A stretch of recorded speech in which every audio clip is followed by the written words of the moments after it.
જ્યારે કોઈ દર્દી પડી જવાથી કે એક્સિડન્ટના લીધે માથામાં ઈજા થાય છે તો એવા દરેક દર્દીનું સીટી સ્કેન કરાવવું જરૂરી છે. Which one is the better, CT scan કે MRI? હું છું doctor Himanshu Patel, consultant neurosurgeon. જ્યારે કોઈ દર્દીના મગજના ભાગમાં ઈજા થતી હોય છે ત્યારે મુખ્ય 4 બાબતો જોવામાં આવતી હોય છે.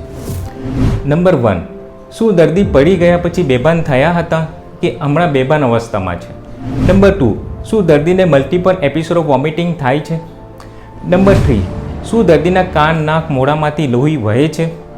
નંબર 4, કે દર્દીને ખેંચ કન્વલ્ઝન આવે છે. જો આ 4 બાબતો દર્દીમાં જોવા મળતી હોય તો એનું અર્જન્ટ બેસિસ પર સીટી સ્કેન બ્રેન કરાવવું જરૂરી થઈ જાય છે. પરંતુ જો દર્દી બેભાન અવસ્થામાં હોય અને સીટી સ્કેનની ફાઇન્ડિંગમાં મેજર ચેન્જીસ જોવા ના મળતા હોય એવા દર્દીનો મગજના અંદરના ભાગમાં ડિફ્યુઝ એક્ઝોનલ ઇન્જરી છે કે નહીં એ ચેક કરવા માટે MRIનું સ્કેન કરાવવું જરૂરી થઈ જાય છે.